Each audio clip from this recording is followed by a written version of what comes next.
Meus irmãos, por gentileza, abra sua Bíblia, carta de Paulo aos Romanos, capítulo de número 12, e nós vamos iniciar hoje a segunda parte dessa carta. Nós terminamos de manhã o capítulo 11, que falou sobre o futuro de Israel. O capítulo 9, o capítulo 10 e o capítulo 11 são os capítulos mais difíceis de compreender na carta aos Romanos. Eu, particularmente, acho mais difícil o capítulo 11. Os irmãos que vieram de manhã perceberam isso também. Mas é bom estudarmos a palavra de Deus. Até aqui Paulo tem sido muito doutrinário. Ele tem ensinado muitas coisas a respeito do plano da redenção. E agora, a partir do capítulo 12 até o capítulo 16, nós vamos ver um pouco desse lado mais prático da vida cristã.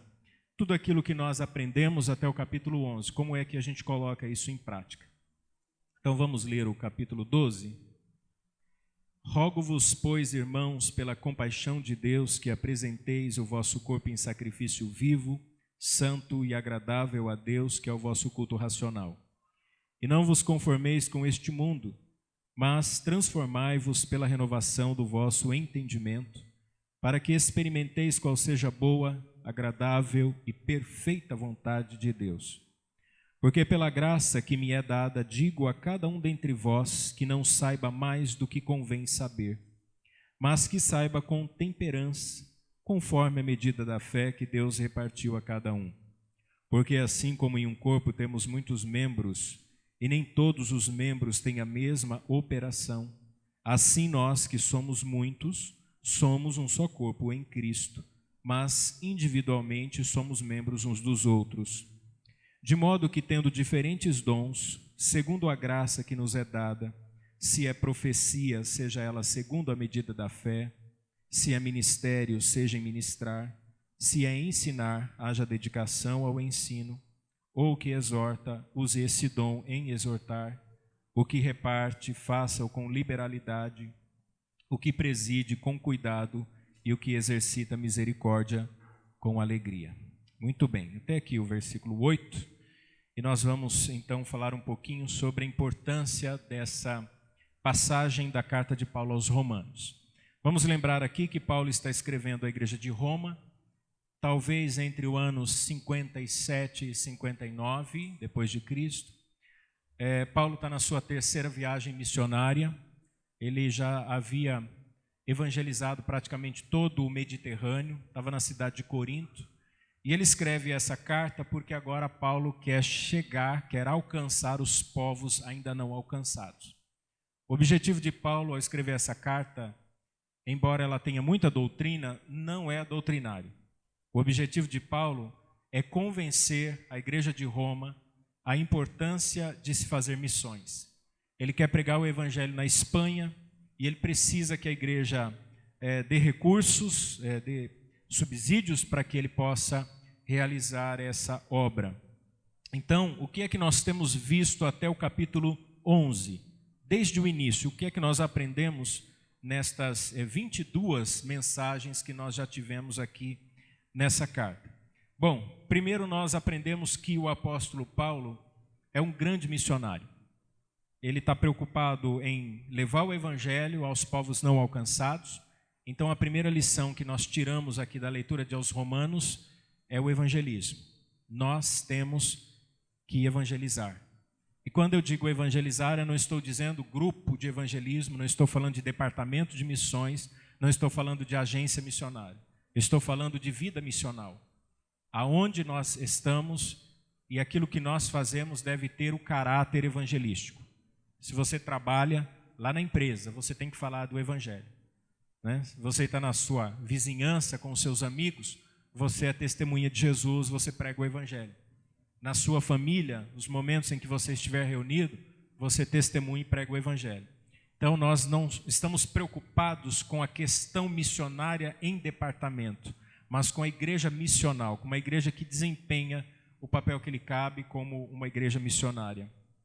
O que a gente também tem aprendido é que, embora o apóstolo Paulo fosse um homem cheio do Espírito Santo, um homem chamado por Deus para pregar o evangelho, ele fez um plano, ele traçou um planejamento. né? Ele sabia que era importante ter recursos de Roma para ir para a Espanha. Então a gente aprende aqui que mesmo sendo cheios do Espírito Santo, nós precisamos planejar e nós precisamos exercer a nossa fé. Então a nossa vida não é levada assim de maneira indolente, sabe, empurrando com a barriga. A vida cristã, ela é uma vida que requer força de vontade, planejamento, estabelecer objetivos, ter perspectiva, tudo isso faz parte da nossa vida. É para isso que Deus nos deu faculdades mentais, capacidade de pensar e de planejar, para que a gente tenha um planejamento. Então a gente não pode viver também como alguém desligado, sonolento, bobo, levado de um lado para o outro por qualquer tipo de acontecimento, sem saber o tempo em que estamos vivendo e a importância que tem de nós pregarmos o Evangelho. O terceiro momento aqui que nós aprendemos, eu acho interessante, é que embora o apóstolo Paulo tenha sido questionado pelos judeus por causa da sua pregação, Paulo nunca desistiu do ensino e nunca deixou de ser perseverante. Isso sempre vai acontecer.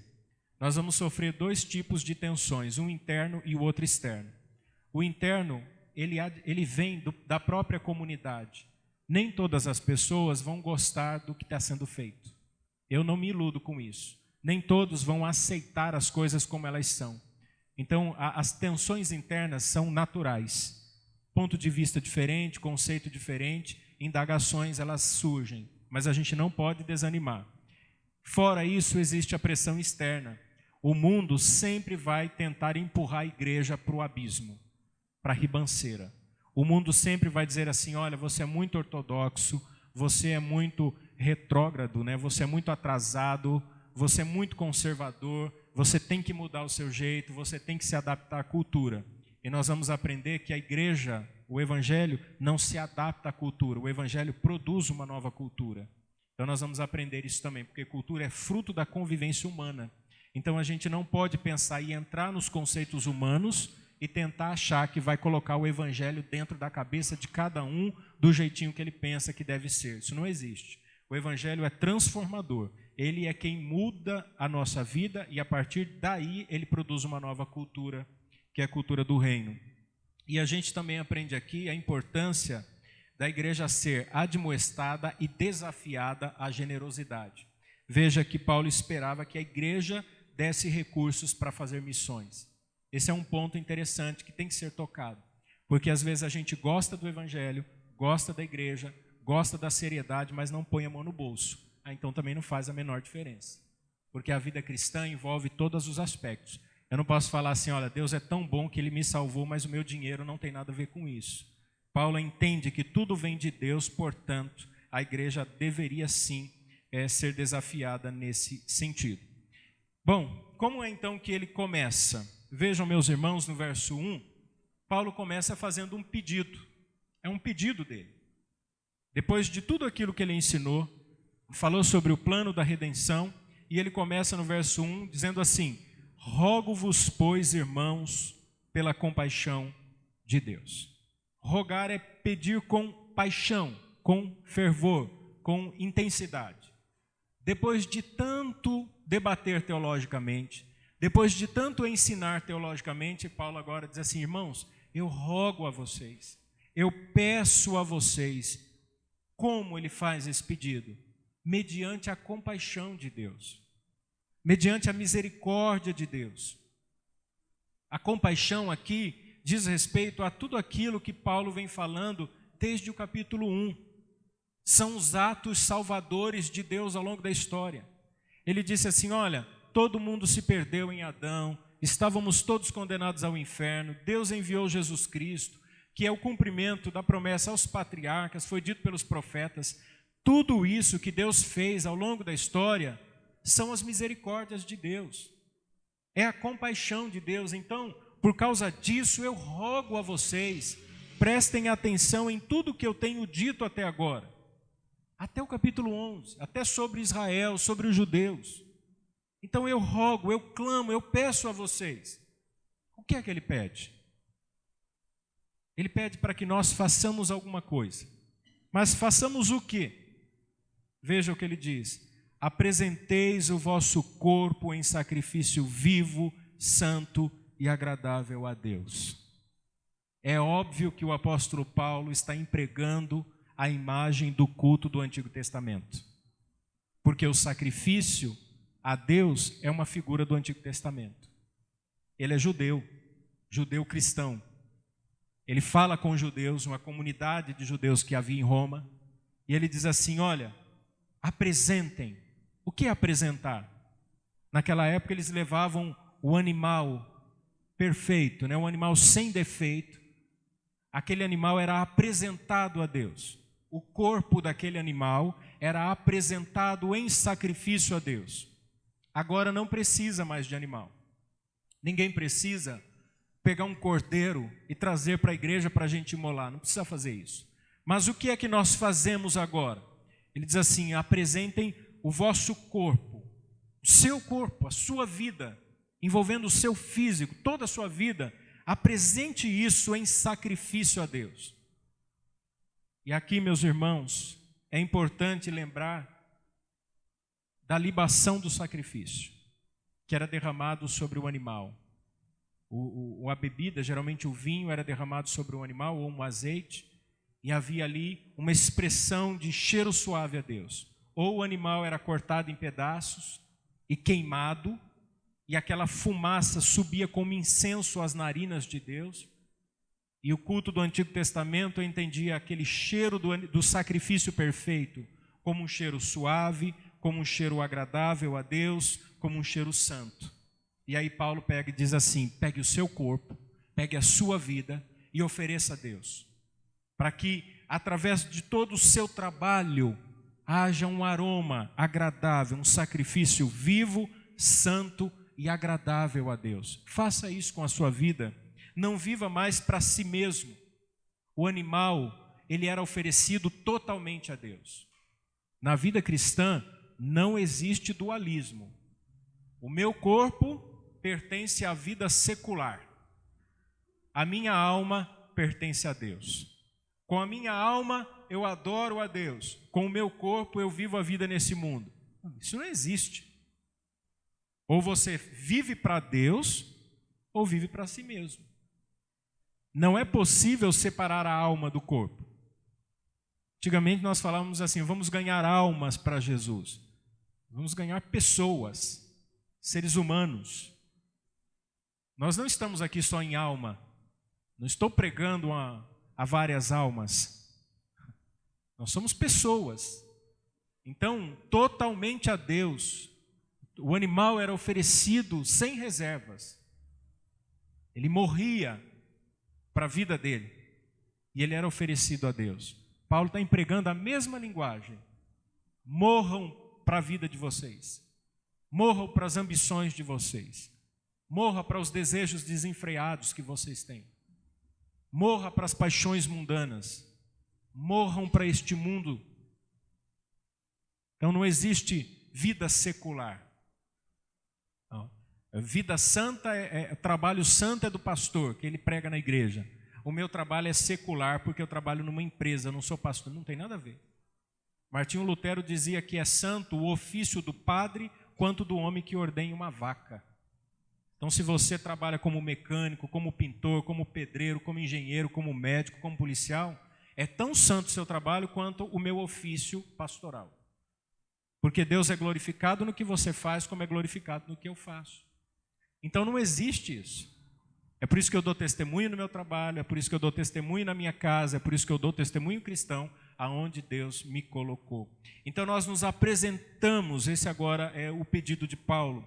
Ainda no verso 1, ele diz que ao fazermos isso, é o vosso culto racional. Está aí o verdadeiro culto cristão. Porque essa palavra racional, ela tem dois sentidos no conceito grego. Racional aqui vem de lógica, de racionalidade, de intelectualidade, de entendimento, mas também tem a ver com espiritualidade e devoção. Paulo está empregando a mesma linguagem do culto no Antigo Testamento. O que eles faziam? Tinha toda uma formalidade. Não podia oferecer qualquer animal, não podia oferecer de qualquer jeito, não poderia ser oferecido para qualquer pessoa, tinha um sacerdote, tinha a tribo específica, tinha o ritual correto. tudo tinha que ser feito do jeito como Deus havia ordenado. Isso é formalidade. Existia uma formalidade no culto. O sacerdote não poderia se apresentar de qualquer maneira. Até as roupas de baixo, Deus havia ordenado que tipo de roupa o sacerdote, o sumo sacerdote, deveria usar, porque ninguém poderia ver a sua nudez. Olha que coisa interessante. Então tinha toda a sua indumentária, os apetrechos, todo o ritual, toda a formalidade, mas aquilo tudo tinha um significado espiritual. Então havia espiritualidade. Se alguém levasse um animal, observando todos os requisitos, mas não tivesse um coração voltado para Deus, Deus rejeitava o sacrifício. Não havia perdão de pecados, porque era necessário que houvesse derramamento de sangue e arrependimento. O nosso culto também não é diferente. Talvez você já tenha pensado em algum momento, poxa, mas quanta formalidade, né? A gente canta uma música do Inário, não pode cantar qualquer música. Tem tanta música aí, está no top 10 na rádio gospel, que nós poderíamos cantar. Poxa, a gente não pode dançar na igreja, né? Não pode fazer uma apresentação. O pastor nunca conta uma piada, não usa aquelas roupas coloridas, não tem aqueles negócios assim. Poxa, o negócio é sempre do mesmo jeito, eu sei o que vai acontecer. 2 músicas do Inário, aí tem contribuição, tem outra música do Inário, depois tem adoração congregacional, aí vem a pregação. Eu já sei tudo que vai acontecer, porque tem formalidade. Deus é um Deus de formalidade. Deus não é um Deus de boa. Deus não é um Deus light. Deus é um Deus de seriedade, de comprometimento. Deus é um Deus que traz ordem, preceitos. Isso aqui é interessante, irmãos. Porque no desconstrutivismo cultural, isso é uma aberração. Ah, imagina, isso aí é questão cultural, isso aí é coisa da cabeça dos irmãos. Não. Os princípios reguladores de culto são ensinados nas Escrituras. Eu não sou convidado a fazer nada além do que Deus determinou. O que é um culto a Deus? É um serviço de adoração. Como ele é racional? Ele é racional no sentido de que eu faço alguma coisa inteligível. Por que a gente não dança na igreja?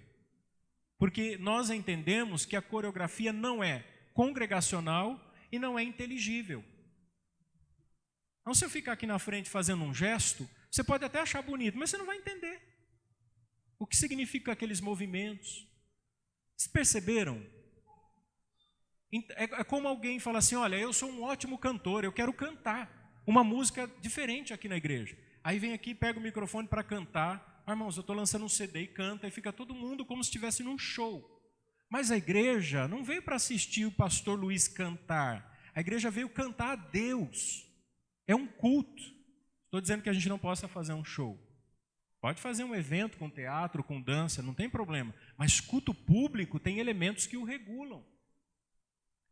E nós, irmãos, vivemos uma época que perdeu as estribeiras. As pessoas literalmente estão perdidas. E a pior coisa que existe numa geração perdida nos conceitos é quando ela se abraça a uma ideologia e não aceita o contraditório.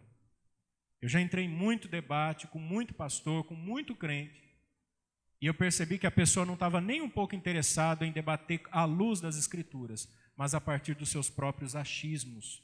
Então o culto é racional porque ele tem formalidade, mas essa formalidade desemboca na espiritualidade. Então eu faço com seriedade porque o meu Deus é quem vai receber aquilo que eu faço. Você quer ver uma formalidade? Os sacramentos. Ninguém pode brincar com batismo.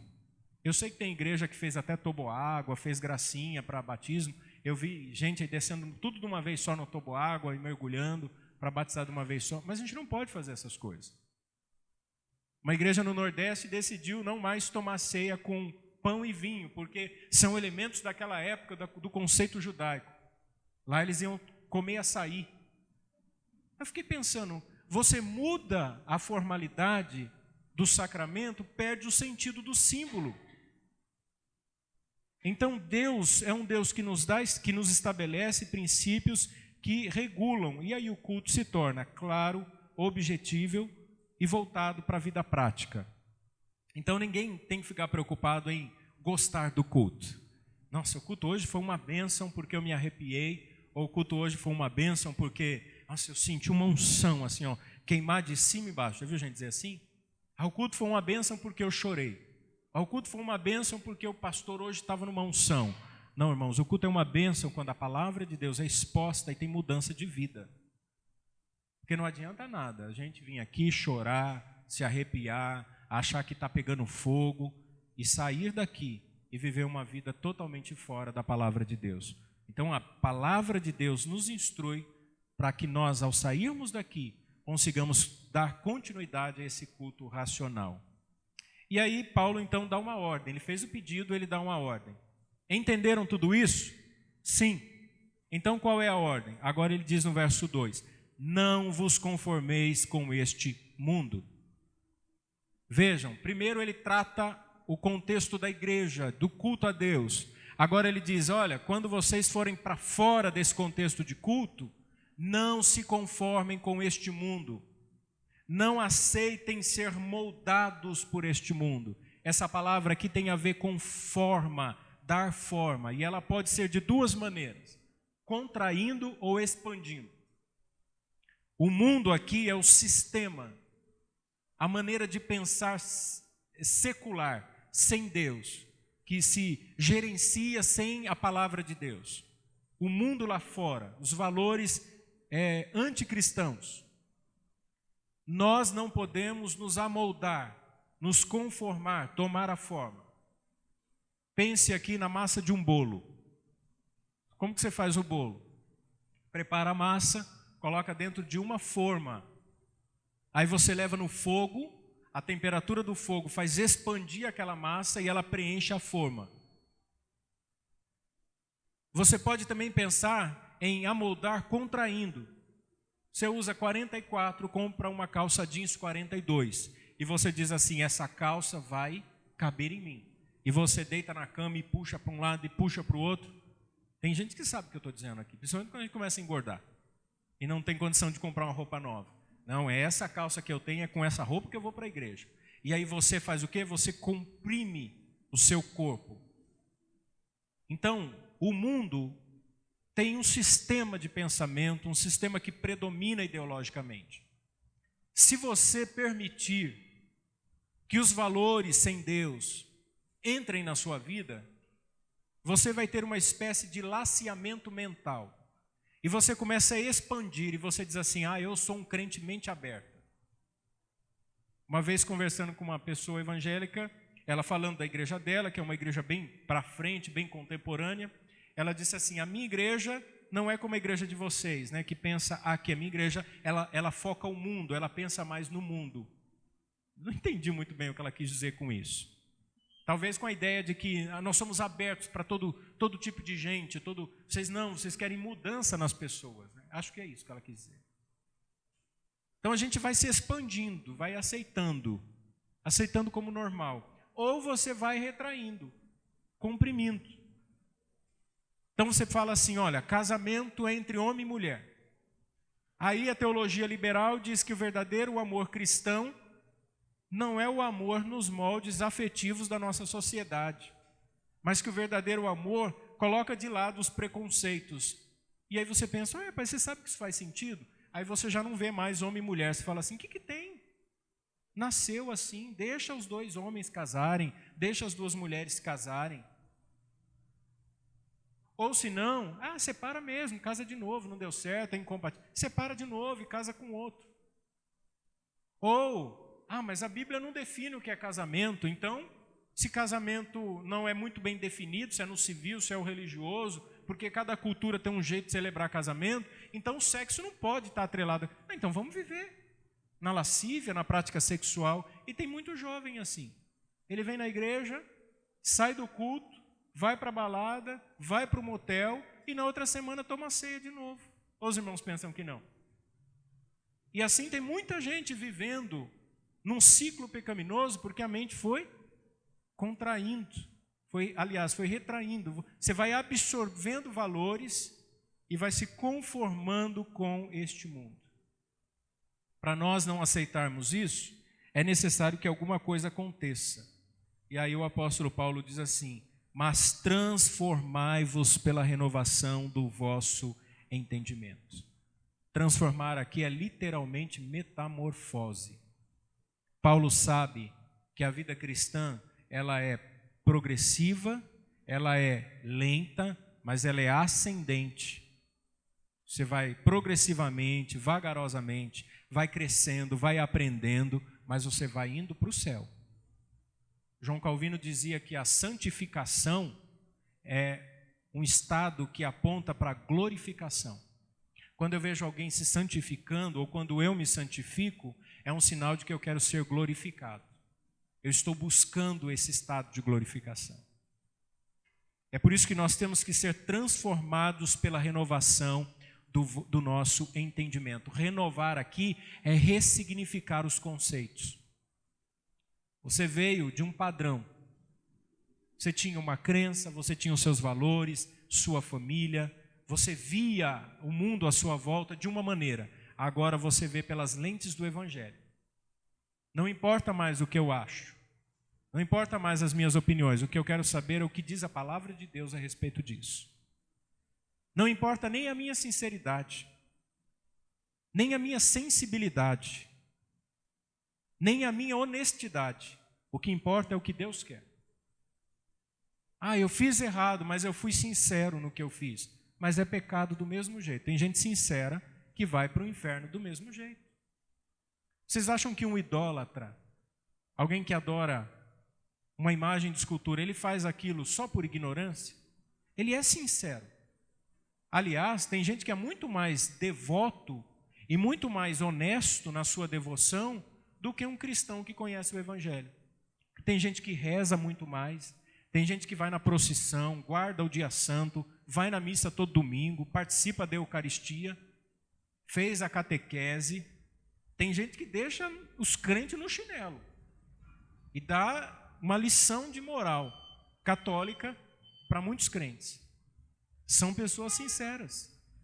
Ou seja, o Espiritismo, ou seja, a Seixonoye ou as Testemunhas de Jeová. Ontem eu recebi uma carta, estava na caixinha de correios. Eu abri a carta e estava assim: querido vizinho, escrita à mão, uma testemunha de Jeová.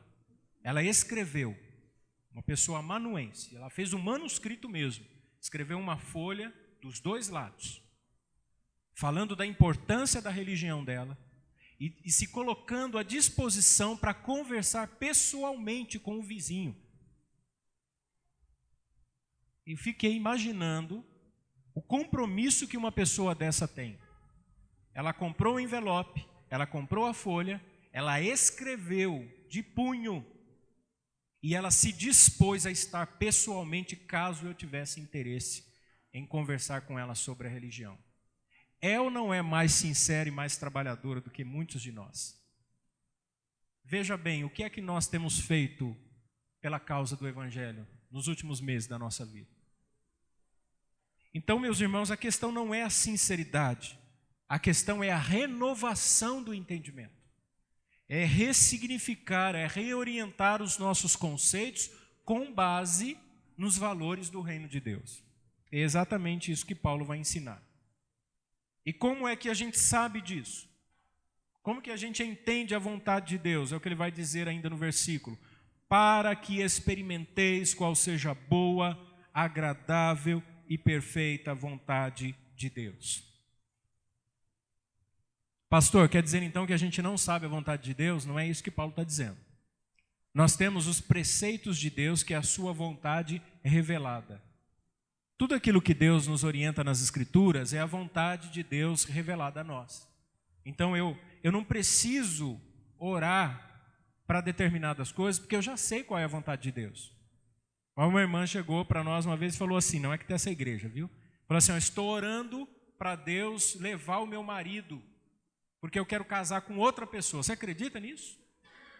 Eu não suporto mais ele.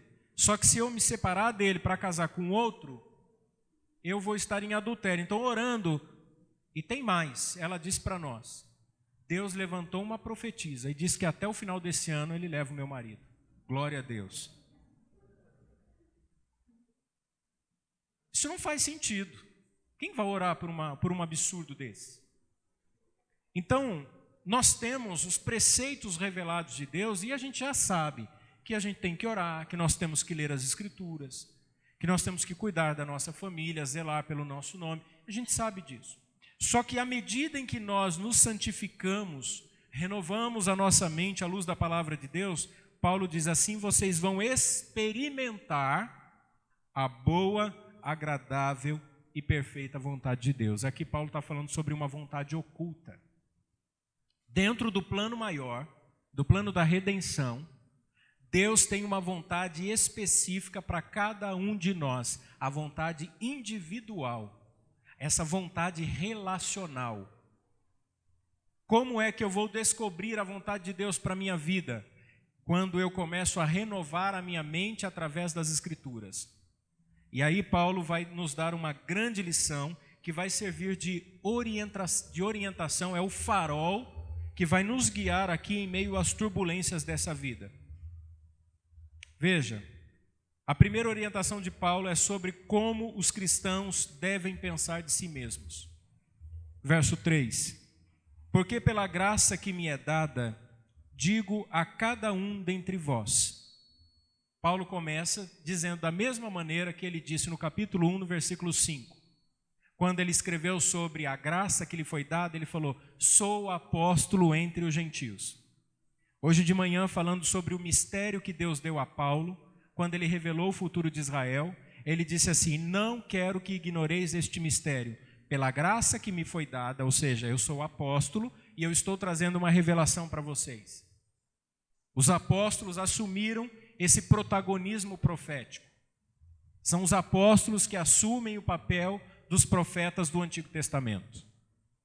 Uma prova disso que eu citei de manhã é o Apocalipse, um livro profético escrito por um apóstolo, o apóstolo João. E ele diz assim: pela graça que me é dada. Então, eu sou chamado ao apostolado. E eu digo a cada um dentre vós. Se você estiver na sua mente pensando assim: puxa, pastor, essa palavra dava certinho para o fulano. Essa palavra aí, olha, eu estou lembrando aqui do que o irmão me disse, do que a irmã me disse. Olha, se ciclano estivesse aqui, essa palavra era para ele. Não, essa palavra é para você, essa palavra é para mim. Para cada um de vós. Paulo sabe o lugar dele e ele usa o dom que Deus lhe deu com autoridade. Ainda no verso 3, o que é que ele nos diz? Não saibam mais do que convém saber a respeito de vocês mesmos. Você deve ter um conceito sobre sua própria vida. O que você pensa de você mesmo? Se alguém te perguntasse assim: quem é você como pessoa? O que você acredita? Como é a sua vida? Quem é você, fulano? Quais os conceitos que você tem sobre si mesmo? Então nós temos que pensar a respeito de nós, mas nós não podemos pensar mais do que convém. Quando eu começo a me achar demais, eu me torno soberbo, orgulhoso, arrogante. Esse foi o conselho que ele deu para os gentios. Falou assim: olha, não pensem vocês que são oliveira brava, zambujeiro, né? Foram enxertados na oliveira. Se Deus cortou os ramos naturais, que são os judeus, e enxertou vocês, não se vangloriem diante dos judeus, porque se Deus cortou os ramos naturais, quanto mais os enxertados. E olha que Deus é poderoso para enxertar de novo os naturais que ele cortou. Então Paulo está dizendo: tomem muito cuidado com o que vocês pensam a respeito de si mesmo. Não se achem demais, porque vocês não são. Agora também, não pensem na síndrome do coitadinho. Não fiquem abraçados à chamada imagem, à baixa autoestima. Porque a baixa autoestima é um nome fantasioso para o orgulho ferido. Porque se a gente souber quem nós somos, de onde nós viemos, E para onde nós vamos, não tem negócio de baixa autoestima. Para crente, não. Porque a baixa autoestima é a construção de uma imagem que você tem de si mesmo e que você acha que ela não é valorizada, nem por você e nem pelos outros. Então você começa a desanimar e a criar obstáculos, porque você diz assim: ninguém me ama, ninguém gosta de mim, eu não consigo fazer, eu não sou bom no que faço, eu não posso. Na verdade, isso é um orgulho escondido. Então, esse tipo de pensamento é extremamente perigoso. Tem uma aula do reverendo Augusto Nicodemos que eu acho muito interessante. Ele fala sobre o ministério pastoral. E ele diz que há 3 erros que o pastor comete. Primeiro, quando ele começa a achar que ele prega bem demais. Esse é o primeiro erro de um pastor. Segundo, quando o pastor acha que na igreja dele nunca vai ter problemas. E terceiro, quando ele acha que nunca vai cometer os erros do seu antecessor. Ninguém pode pensar de si mais do que convém. E ele diz no verso 3, mas que saiba com temperança, conforme a medida de fé que Deus repartiu a cada um. Então nós temos que ter certa cautela para saber que nós somos do corpo de Cristo, e isso nós temos que ter na nossa mente. E aí nós temos que fazer uma análise da nossa vida, e essa análise deve ser equilibrada. Ele diz assim, com temperança, saiba com temperança, com equilíbrio, avaliando a medida de fé que Deus repartiu a cada um de nós. E essa medida de fé aqui, Paulo vai dizer que é o conjunto de dons que Deus nos dá. Deus nos capacita com algumas qualificações, com vocações. Cada um de nós temos alguma qualidade para o reino. Qualidade no sentido de trabalho, de serviço cristão. E esse conjunto de habilidades, de dons, de vocações que Deus nos dá, é a medida de fé que Ele reparte a cada um de nós. A capacitação para exercer determinadas funções. Então, o que é que nós temos que fazer? Avaliar, como ele disse aqui, com temperança, avaliar com equilíbrio a capacidade que Deus nos deu, para não admitir, deixar de fazer o que devemos fazer, e para não querer fazer o que nós não somos chamados para fazer. A pior coisa que existe é quando alguém quer exercer uma função que não foi chamado para fazer. Exemplo, escola bíblica dominical. Alguém quer dar aula na escola dominical. Você pode até ser esforçado, você pode preparar um bom material, mas é necessário que você tenha uma vocação para o ensino. Eu amo instrumentos, eu amo música, eu acho muito bonito. Eu gosto muito de ler sobre teoria, sobre harmonia, sobre ritmo. Eu já até memorizei que a música é a arte da combinação dos sons para transmitir sentimentos e emoções. Mas isso não faz de mim um vocacionado para a música. Eu posso aprender a tocar um instrumento, eu posso participar com os irmãos, mas isso não significa que eu fui chamado, porque eu não tenho na música a mesma paixão que eu tenho no ensino. E aqui nós precisamos entender, porque quando alguém começa a fazer algo que não foi chamado para fazer, ele começa até com ímpeto, mas depois, irmãos, para sair, só Deus, só por Deus. O que eu já presenciei nessa minha curta vida ministerial, desde diaconato a presbiterato e ao pastorado, eu já vi gente brigando fisicamente por causa de cargo na igreja. Eu já vi gente saindo nos tapas na frente da igreja. Eu já vi gente xingando irmãos na fé por causa de funções na igreja. Eu já vi gente discutindo porque mudou a cadeira, não era ali para colocar a cadeira. Eu sempre coloquei essa cadeira aqui, por que foi tirada aqui? Por causa de vaso de flor. Eu já vi pastor desabafando que deixou a igreja porque os presbíteros entraram em discussão para saber qual a cor que iam pintar o estacionamento da igreja.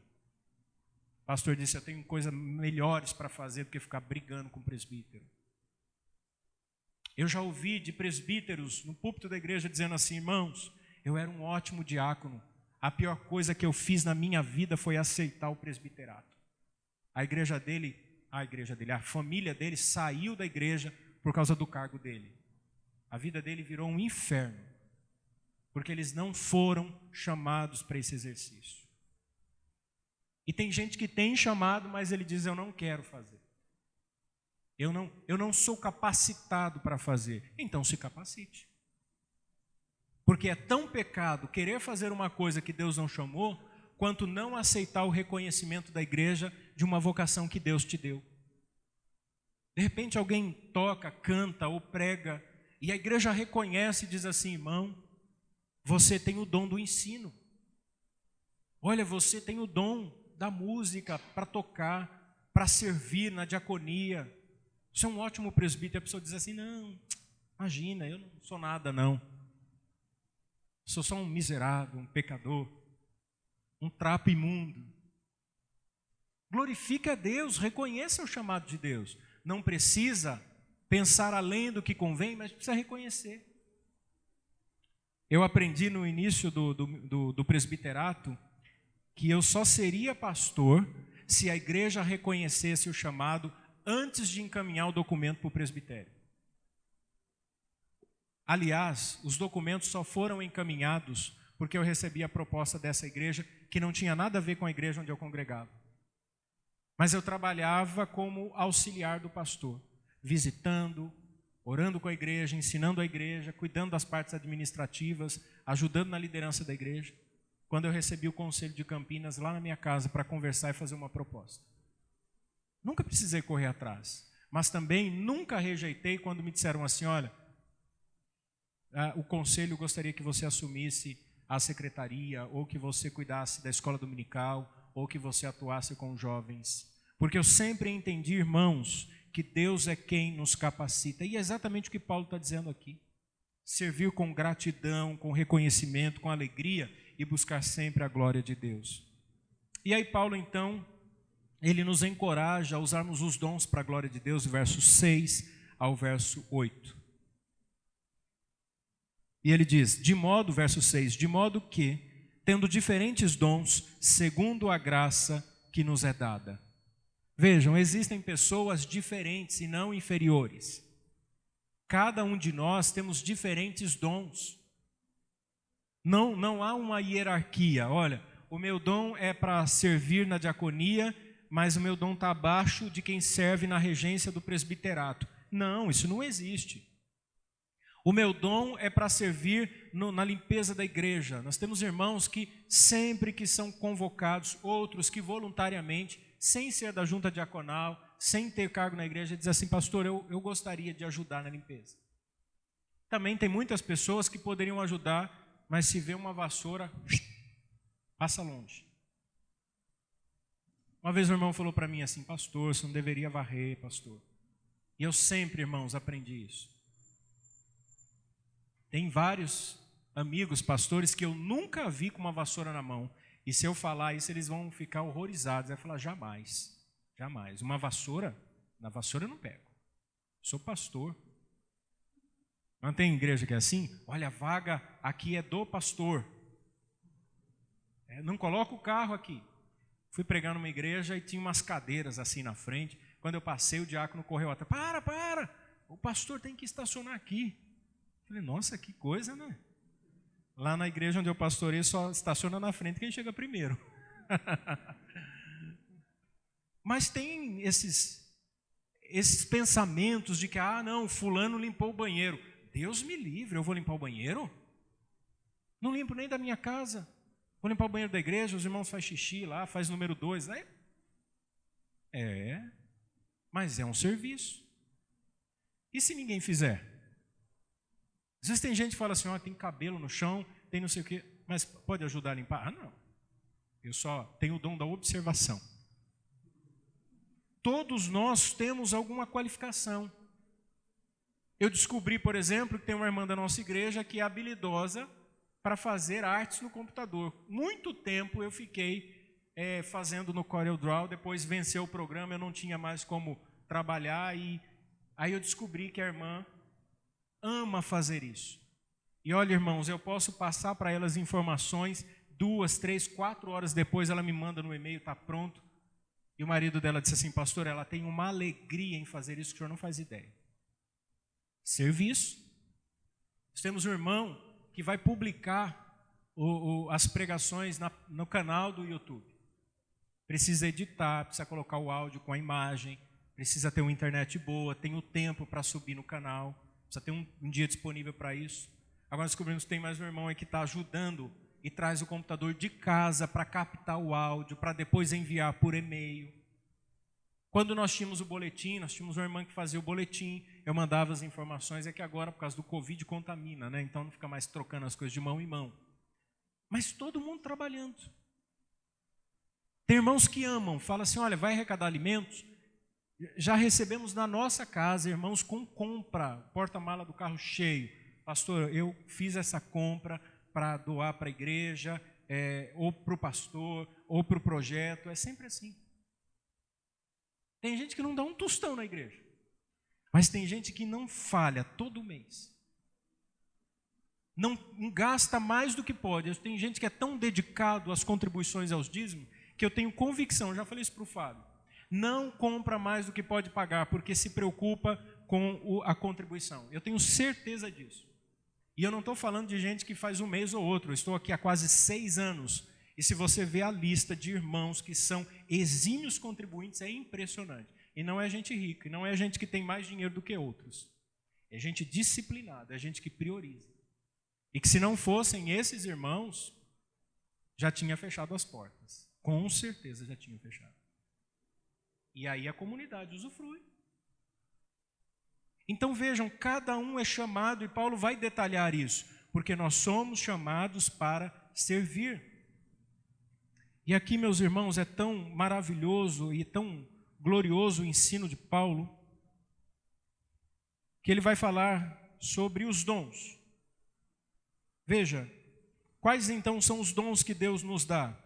Lá no verso 6,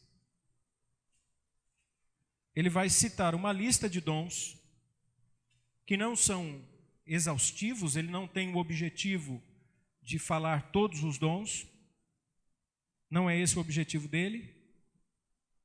Ele havia citado no verso 4 e 5 uma analogia com o corpo humano. Então veja, assim como um corpo tem vários membros e cada membro tem uma importância porque tem uma função, uma operação, né? Tem a mão, tem o pé, o braço, as pernas, então nós temos os órgãos, enfim, o corpo é complexo. A cabeça aqui, nesse corpo que é a igreja, a cabeça é Cristo, e cada um de nós, a unidade na coletividade, trabalhando para o reino de Deus. Verso 6, de modo que tendo diferentes dons, segundo a graça que nos é dada. Então, a sua capacidade de fazer alguma coisa, não é porque você é bom, é porque Deus te deu uma graça. É Deus quem te qualificou para isso. É Deus quem te capacitou para isso. Então você não é melhor do que o outro, você é diferente do outro. Quem contribui, não diga que o outro é inferior porque não contribui. Quem canta, não diga que quem não canta é inferior. Quem ensina, não diga que o quem não ensina é inferior, porque todos os dons são dados por Deus. E aí ele vai então citar uma relação de dons, e o primeiro deles aqui é o famoso e polêmico dom de profecia. Eu sei que você já deve ter ouvido muita coisa sobre profecia. E talvez na sua mente esteja aqui, então esse profeta aqui é aquele que levanta na igreja e que diz, assim diz o Senhor Deus. Será que é isso que Paulo está dizendo aqui? Não é. Você não vê esse perfil de profeta em nenhum momento. Esse perfil de profeta está no Antigo Testamento. Em nenhuma das epístolas, Paulo escreve aos profetas que dizem, assim diz o Senhor. Existe um em particular.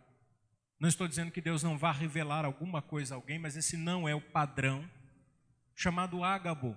Ágabo, ele entregou um recado ao apóstolo Paulo sobre um sofrimento e uma luta que ele enfrentaria em Jerusalém. Mas não é o padrão. Esse profeta aqui, os profetas locais, eram os homens que Deus levantava para expor as Escrituras, para a exortação, para o consolo e para o ensino. Eram as pessoas que Deus havia qualificado para quando lessem as Escrituras, eles conseguissem profetizar, proferir a palavra de Deus, de maneira que ao ouvirem as Escrituras, a igreja pudesse entender a vontade de Deus. Você nunca saiu de um culto dizendo assim, poxa, eu não tinha ouvido sobre isso no texto. Isso aqui foi uma coisa nova que Deus revelou ao meu coração. Quando isso acontece? Quando nós começamos a profetizar a palavra de Deus. Com o passar do tempo, a igreja protestante entendeu que o ofício pastoral é um ofício profético. A reforma protestante chamava os pastores de profetas. Isso é natural. Eu sei que hoje tem muita gente falando assim, a boca de Deus, boca de profeta, ungido de Deus, mas não é exatamente a isso que se refere. Mas é aquele que se debruça nas Escrituras e que tenta expor as Escrituras como uma fonte inesgotável, buscando como um garimpeiro que procura ouro. Então eu estou garimpando nas Escrituras para profetizar a igreja, para mostrar a riqueza da palavra de Deus. Eu não vou chegar aqui e dizer, irmãos, assim diz o Senhor Deus para a sua vida. Não preciso fazer isso. Por quê? Porque Deus diz na palavra. E tem muita gente que pensa assim, o que ele diz na palavra não é tão emocionante. É verdade. Esses dias uma mulher ligou na casa pastoral, Patrícia que atendeu. Eu tenho o dom de revelação. Quando eu sei que é problema, eu digo, Patrícia, atende o telefone. E aquele dia eu falei, Patrícia, atende o telefone. Ela atendeu. A mulher então falou assim, apresenta meu nome aí no círculo de oração e chama as irmãs para vir orar aqui em casa. A Patrícia falou assim, nós não vamos na casa de ninguém. Eu posso orar pela senhora na igreja, mas por que na sua casa? Olha a mentalidade da pessoa. Ligando para quem ela não conhece, vem aqui na minha casa orar. Porque ela queria uma palavra de Deus. A Patrícia falou assim, eu leio as Escrituras. Não, mas eu conheço essa igreja tem as pessoas que revelam. Falou, não. Acho que a senhora está fazendo confusão. Aí a Patrícia perguntou, a senhora congrega? Ela, não. A senhora não vai na igreja? Não. É que eu estou com uns problemas aqui e tem que ser uma oração forte. Tem que ser aquelas oração que tem uma revelação. Eu preciso de uma revelação de Deus. A Patrícia falou para ela assim, a senhora precisa vir para a igreja, precisa ouvir a palavra. A mulher ficou brava. Ela queria gente para servir ela. Criar vergonha na cara e virar crente de verdade. Não quer, não. Coisa boa, né? Vive de qualquer jeito. Aí arruma treta em casa, dá problema. Chama lá para vir orar aqui. Culto do descarrego. Aliviar as tensões das brigas dentro de casa. Tem gente assim, irmãos. É impressionante. Aí os charlatões se aproveitam disso. Sabendo que o povo é bobo. Aí o cara pega, ele já tem os trejeitos para enganar. Aí ele pega e pede oferta, faz a campanha. E começa a extorquir a fé da pessoa. O dom de profecia aqui tem a ver com a exposição da palavra de Deus. É isso que Paulo está dizendo, quem tem o dom de profetizar. Agora, olha que interessante, nem todos os que têm o dom de profetizar precisam ser pastores. Nem todo chamado a essa vocação de ministrar, de ensinar, ele tem vocação pastoral. Eu conheço muitos homens de Deus que têm muito conhecimento das Escrituras e eles não são chamados para o púlpito da igreja. Tem gente que tem bastante conhecimento, ele diz assim para mim, Luiz, eu gosto de estudar na minha casa, eu não tenho vocação para ser pastor. Tem muitos livros, tem muitas bíblias, é dedicado, mas não tem vocação para ser pastor. E se colocar como pastor, porque tem conhecimento, mata a pessoa. Uma tortura para a pessoa. Agora, tem aqueles que querem ser pastores e não têm o dom de profecia. Esse daí sofre, porque ele vai pelo viés político, porque tem muitos homens que o pastor é tão gostoso, tem pastor que ganha bem, a vida é confortável. Já imaginou ser pastor da primeira igreja de Campinas? Tem a casa pastoral, a casa é ampla. Olha que vida boa, que gostoso. De vez em quando tem uns amigos que brincam comigo e falam assim, eu queria ser pastor no seu lugar, a igreja é nova, vocês não estão passando aperto financeiro, porque tem igreja, irmãos, que estão passando uma situação. Tem pastor aí que precisou até de ajuda para a cesta básica. E às vezes tem gente que tem essa ambição, não, eu quero ser porque eu gosto de estar lá na frente, eu gosto de falar, gosto do microfone, eu gosto que as pessoas me obedeçam, gosto de mandar, gosto de dar ordem. Aí quando um camarada desse chega no ministério pastoral, sabe o que ele faz? Ele pega a escala do mês e ele vê lá assim, bom, tem que pregar todo domingo, toda quinta-feira, escola dominical, deixa eu ver, 4, 8, 12, nossa, tem que pregar 12 vezes. Aí ele sai pegando gente de tudo que é lugar na igreja e ele coloca a escala, só tem uma vez no mês que ele prega, geralmente no culto de ceia, tem pastor que faz isso. Depois é todo mundo, até o cachorro que passa na rua, ele, pera, você não prega não? Verdade. O visitante chega na igreja, não sabe nem de onde o camarada veio, da vida dele. Ô irmão, aí, vem aqui, dá uma oportunidade para o irmão pregar. Irmãos, está com a palavra. Não sabe nem quem é. Por quê? Porque é um peso. Ou ele pega o microfone e ele fica inventando, aí conta um monte de história. É o sermão de 3 pontos. Ele fala do texto, sai do texto e nunca mais volta para o texto. Porque é um peso, meus irmãos. Então é necessário que aquele que é chamado ao ministério, ele tenha esse dom. Então o que é o dom? Dom é uma manifestação do Espírito Santo trabalhando em alguém ou por meio de alguém, além das habilidades naturais para o bem comum do povo de Deus. Então toda a dedicação que você tem no seu dom é para que a igreja seja edificada. Por que os músicos ensaiam durante a semana? Por que o pessoal do louvor tem que aprender sobre música? Quem canta tem que aprender. Você já imaginou a pessoa canta? Tem que se qualificar. Hoje tem tutorial, né, Patrícia? Tem tutorial. Olha, quem canta tem que ver lá os professores, as técnicas vocais. Nós temos um grande desafio na sonoplastia, como é difícil encontrar gente que goste de mexer com mesa de som. Os irmãos viram a nossa luta com equipamento. E não é só gostar, é ter responsabilidade, porque isso é uma coisa muito séria. Muito compromisso. Então, quando Deus dá a capacidade, é importante que nós façamos com muito amor e com muito esmero. Ele fala assim, olha, se o seu dom é de ministrar, ministério, uma capacidade que Deus dá ao indivíduo, para que em tudo aquilo que ele fizer, tenha cunho evangelístico. Tem gente que é assim, você fala, vamos fazer um retiro, ele consegue transformar aquele retiro em algo evangelístico. Nós vamos fazer um passeio para o museu ou para o zoológico. Ele reúne a igreja, ele convida vizinho, ele convida o pessoal da escola, ele enche o ônibus e ele evangeliza no zoológico. Nós vamos fazer um encontro de casais. Aí o líder de casais está preocupado com os casais da igreja, o pastor está preocupado, aí corre atrás do aluguel do hotel, da sala, do jantar, de não sei o que, quem vai ministrar. E tem aqueles irmãos que estão servindo no ministério, ele chega lá no trabalho e diz assim, na minha igreja vai ter um encontro de casais, é tão gostoso, você não gostaria de participar, não? Ou ele chega para o vizinho e diz assim, olha, vai ter um momento tão bacana na igreja, e eu gostaria que você fosse. Ele diz assim, olha pastor, eu vou trazer um casal de amigos. Qual é o objetivo? Evangelizar. Então veja quantas pessoas têm esse dom ministerial.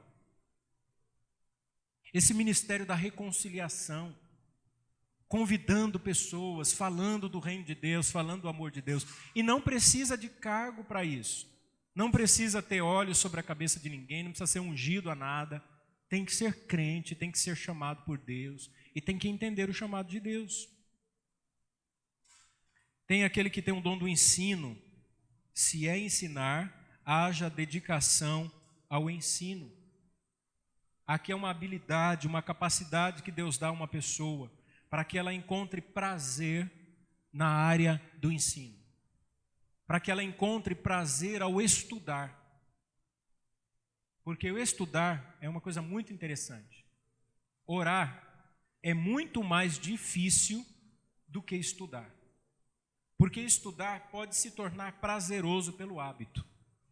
Tem gente que não suporta ler um livro. Tem gente que nunca leu um livro na vida. Mas tem aqueles que leem 20, 30 livros por ano. Porque você desenvolve o hábito e se torna prazeroso. Agora tem a categoria do bookaholic. É o viciado em livro. Ele não pode ver uma promoção da editora. 70% de desconto, ele compra. Eu compro o livro direto, escondido da minha esposa. Aí quando a transportadora buzina, eu saio correndo rapidinho, abro, jogo a caixa fora, ela nem fica sabendo. Brincadeira, eu mostro para ela. Às vezes, né? De vez em quando ela fala assim, e esses livros aqui? O que está fazendo? Não, eu estava ali. Mas não tem coisa mais boa, né? Um marido viciado num livro, né? Tem mulher que chora, e tem marido que fica no bar, marido agressivo. Eu falo sempre essas coisas. Ó, tem marido que é chato, viu? Seu marido gosta de livro, que coisa boa. E às vezes isso pode se tornar um orgulho. Porque estudar é prazeroso. Mas e a vida de oração? Será que é tão prazerosa assim? Aquele que é chamado ao ensino deve se dedicar a ele. Então, meus irmãos, eu tenho consciência do chamado que Deus me deu. E eu posso garantir aos irmãos, e eu digo isso sem qualquer pretensão, sem qualquer presunção, sem qualquer vaidade. Eu amo aquilo que eu faço. E se eu preparar um estudo ou uma mensagem e tiver 2 ou 3 pessoas, eu posso até ficar chateado porque muita gente faltou. Mas eu prego com o mesmo prazer e com o mesmo esmero que eu faria para 100 pessoas. E se eu passo 2, 3, 4 horas e já tive a oportunidade de passar o dia inteiro estudando, eu não faço isso com qualquer aborrecimento ou por qualquer obrigação. E a Patrícia nunca me viu dizendo assim, nossa, não aguento mais isso. Porque eu sei a vocação que Deus me deu. Então, se Deus te chamou para isso, se dedique. Faça com esmero. E ele diz, olha, aquele que é chamado para exortar, use esse dom para exortar. Quando fala exortar aqui, você pensa que é puxar a orelha, né? Ah, ele vai dar uma bronca, é gente que fica brigando o tempo todo. Não. Aqui é o chamamento e a consolação, é a paraclesis. Parácletos ou paracletos é o Espírito Santo. São aquelas pessoas que sabem admoestar para consolar. Hebreus 13, 22, o escritor disse assim, rogo-vos, porém, irmãos, que suporteis a palavra desta exortação, porque abreviadamente vos escrevi. A carta aos Hebreus é uma exortação. Eu já fui exortado. Já fui exortado por irmãos da igreja, já fui exortado por pastores, já fui exortado pela minha esposa. É quando alguém diz assim, olha, toma muito cuidado com o que você está fazendo. Eu acho que você não deveria ter seguido nesse caminho, mas fala isso com amor, fala isso com carinho, com zelo. Dá aquela palavra de admoestação. Você nunca viu aquela pessoa que diz assim, olha, fulano sumiu da igreja e eu acho que os irmãos deveriam fazer alguma coisa, a liderança da igreja, porque fulano ligou para mim, disse que está tão desanimado, diz que a igreja não gosta dele, ou que ninguém vai visitar. E aí você pergunta, e você disse o que para a pessoa? Nada. Ué, mas nós não somos membros de um mesmo corpo? Nós não temos comprometimento uns com os outros? Uma vez um pastor batista, eu vou contar porque é batista, se fosse presbiteriano eu não falava. Mas o batista, ele foi contratado numa igreja e aí ele apresentou um plano para o crescimento da igreja. Ele falou, irmãos, nós vamos ter que visitar, vamos ter que evangelizar, vamos ter que ser mais ativos na comunidade. Aí o irmão levantou a mão na assembleia. Ele falou, pois não. Ah, pastor, o senhor é que foi contratado para fazer isso. Olha a visão do irmão. E às vezes a gente tem esse tipo de pensamento, mas Deus nos dá condições de exercermos a vocação e o dom. Há o dom de repartir, Paulo diz, aquele que reparte, faça-o com liberalidade. Repartir aqui é dar assistência, é ajudar. Tem gente que tem essa preocupação. Já vi pessoas com pouquíssimos recursos e que às vezes está, pastor, eu quero ajudar de alguma maneira. Nem que seja com 1 quilo de arroz, de feijão. Nem que seja com uma pequena oferta. Há aqueles, e nós vivemos isso no início da construção dessa igreja. Nós recebemos a visita de um irmão que financeiramente é muito bem sucedido. Mas não é porque ele é bem sucedido, porque tem rico que é miserável, não tem esse dom. Porque, irmãos, aprenda uma coisa. Se você não é generoso com o que tem, você não vai ser generoso quando tiver mais. Isso é uma mentira. Porque a generosidade não está presa à quantidade. Ela está ligada à disposição do coração. Porque se você tem 1.000, não consegue dar 50, quando você tiver 10.000, você não vai dar 500, mas por nada nesse mundo. Aí você pode dar 50. Porque isso é natural. Porque nós criamos hábitos de vida. Você já viu aquela pessoa que ele consegue viver o mês inteiro com R$1.500 ou R$1.000? Então ele começa a viver com aquele pequeno salário. Mas a vida dele é disciplinada. Ele não suja o nome, ele compra certinho. Ele vive dentro da realidade. Aí ele ganha um dinheiro maior, uma quantidade maior. Ele começa a guardar na poupança. Aí ele vai se apegando. Aí ele pensa assim, nossa, agora eu tenho 2.000 na poupança, agora eu tenho 2.500, agora eu tenho 3, agora eu tenho 4. Isso não significa que ele vai tirar da poupança para abençoar alguém ou para ser generoso na igreja. Não se engane com isso. É mais fácil entrar em desespero quando usar 500 dos 4 na poupança do que quando ele vivia só com o salário do mês. Porque a gente se acostuma, é natural esses recursos. Lembra do jovem rico? Senhor, eu tenho cumprido todos os mandamentos. Ele falou, é? Então vende o que você tem e dá aos pobres. Eu não quero te seguir, desse jeito não. E há pessoas que Deus chama com liberalidade. Esse irmão visitou o templo de madeira, lembra? O Edson lembra disso. Nós não sabíamos como começar a construção, já tinha demolido o templo antigo. Esse irmão chegou em casa numa segunda-feira, ele saiu do culto no domingo, disse que estava orando a Deus de madrugada, ele tem um hábito de levantar para orar, e Deus falou claramente ao coração dele, não me pergunte como, Deus o direcionou, e ele tinha convicção que deveria fazer isso, de que ele deveria voltar, ele estava em São Paulo, deveria voltar para Campinas e procurar o pastor e perguntar o que é que precisava para começar a construção da igreja. Foi exatamente o que ele fez. Ele ligou para mim, você está em casa? Estou. Horas depois ele parou na frente de casa, um baita de um carro, né, Edson? Falou assim, pastor, entra aqui, quem é o pedreiro? Eu falei, irmão Edson. Aí pegamos o irmão Edson, vamos lá na casa de material. Sem brincadeira, irmãos, ele parou na porta da casa de material para construção. Ele olhou para todos os funcionários, ele viu o seu Roberto fazer a propaganda do Taio Materiais para Construção. Ele não sabia quem era o dono da loja. Aí ele olhou para aquele homem sentado, ele falou assim, eu acho que aquele japonês ali é o dono, e é com ele que eu vou conversar. Ele sentou na mesa, aliás, na cadeira, né, à mesa, e falou assim, olha, tudo o que eles precisam eu quero comprar. E ele perguntou para o Edson, se ele não tivesse o dom de repartir, ele teria se arrependido, porque o Edson caprichou no pedido. 50 sacos de cimento, 5.000 tijolos, 8.000 tijolos, e foi fazendo o pedido.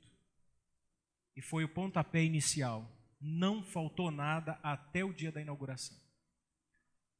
A estrutura do telhado, ele viu que nós trabalhamos na construção. Hoje eu estou contando testemunho, hein? Ele viu aqui na construção, mutirão, os irmãos, aquela galinhada, né? Comendo tudo e aquela alegria, saudosa irmã Neia, que tão gentilmente gostava de fazer as refeições. Era uma alegria, irmãos. Carregar a lata de cimento, eu coordenava todo mundo. Carrega 1, 2, era a melhor coisa do mundo. E ele me ligou e falou assim, pastor Luiz, eu vi a foto no Facebook, que coisa boa, os irmãos ajudando na construção. Por que o senhor não me avisou? Eu ia ajudar também. Está precisando de alguma coisa? Nós tínhamos chamado o serralheiro, tínhamos dado 30% da mão de obra do serralheiro, e eu falei para ele assim, está faltando material da ferragem para pagar e o restante da mão de obra. Tinha um pastor com ele, aqui da região, que estava lá em São Paulo. Esse pastor, quando chegou na casa dele, ligou e falou, pastor Luiz, ele mandou 2 cheques de Diz que é 2 coisas que tem que pagar. Fábio lembra disso.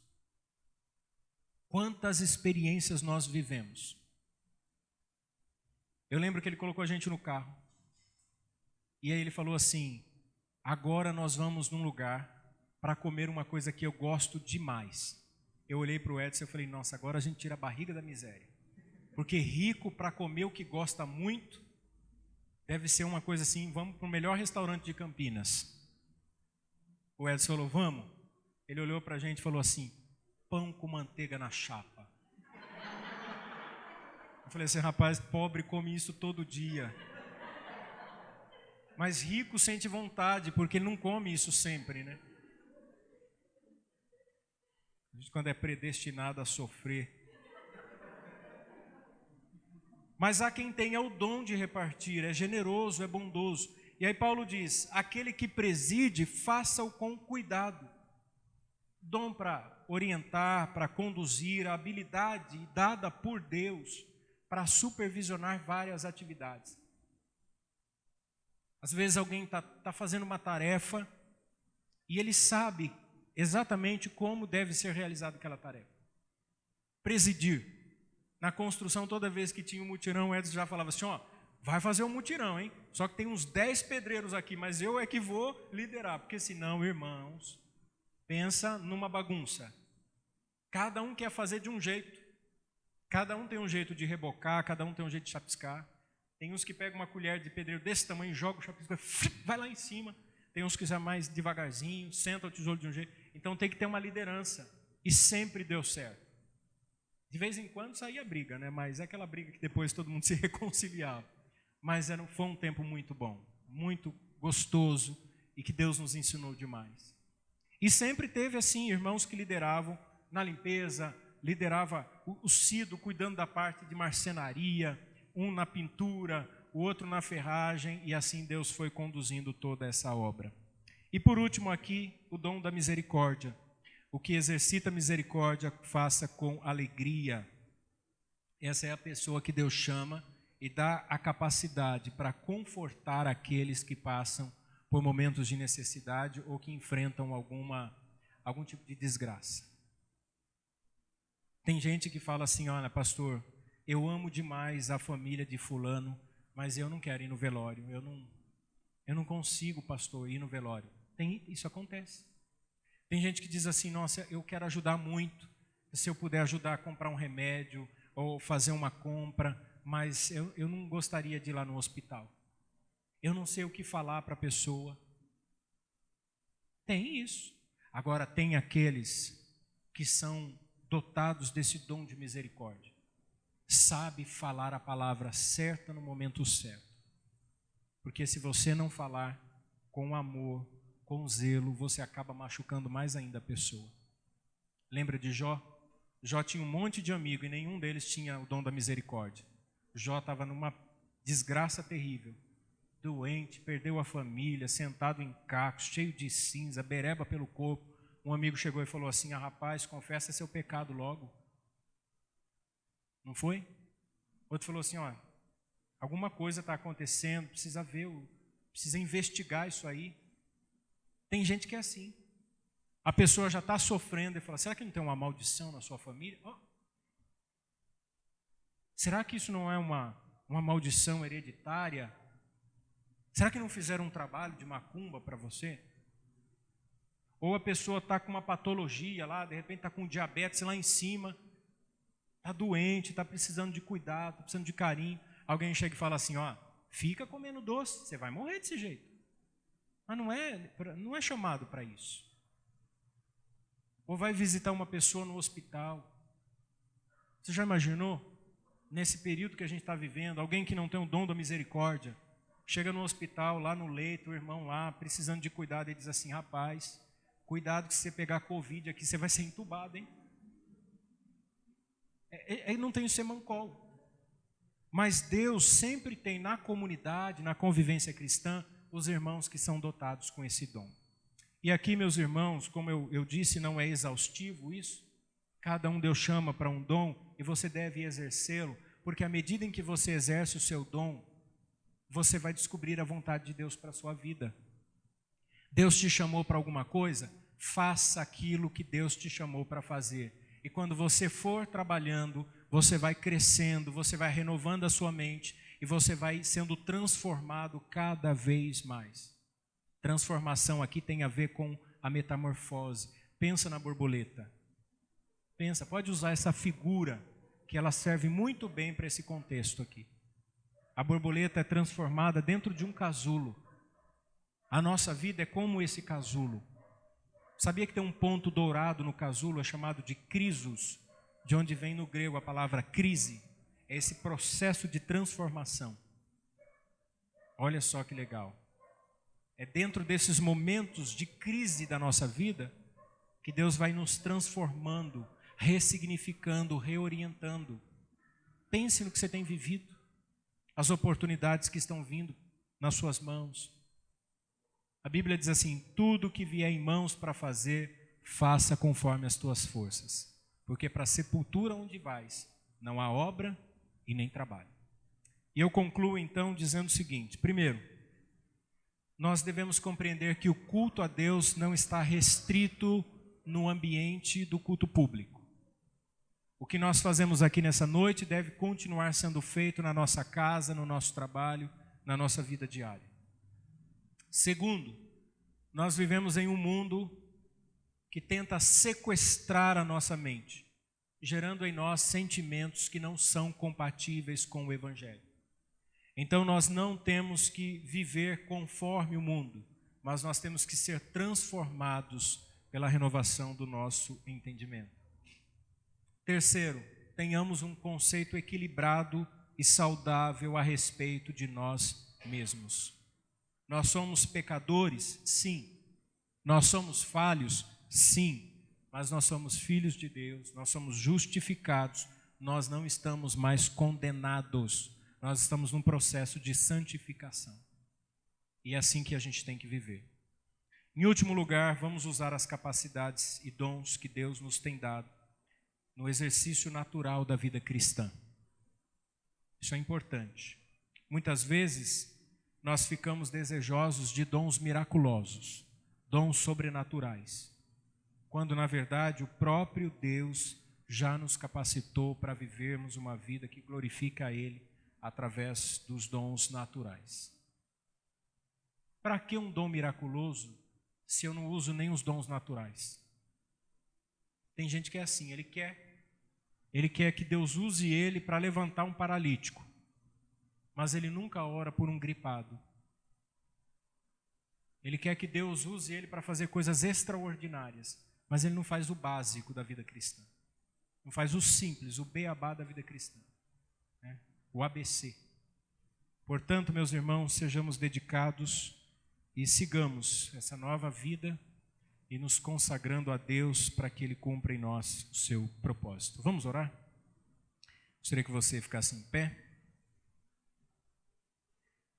Amado Deus, obrigado, Senhor, porque mais uma vez nós estamos reunidos diante da Tua presença e temos ouvido a exposição da Tua palavra.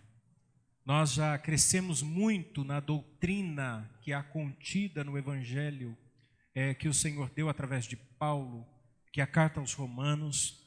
Nós temos aprendido muito sobre a redenção e nessa noite sobre a prática da vida cristã. Esse tem sido o nosso desafio e nós queremos vencê-lo. Nós queremos viver a cada dia de maneira que o Senhor seja exaltado em nós, tendo a nossa mente renovada e sendo transformados, não nos conformando com este mundo, não vivendo segundo o sistema deste mundo. Ajuda-nos, ó Deus, orienta-nos para que tenhamos uma vida piedosa, uma vida devota a Ti, uma vida dedicada, mas também uma vida dinâmica, enérgica, uma vida de trabalho, uma vida que produza frutos para a glória de Deus. É o que nós te pedimos em nome de Jesus. Amém.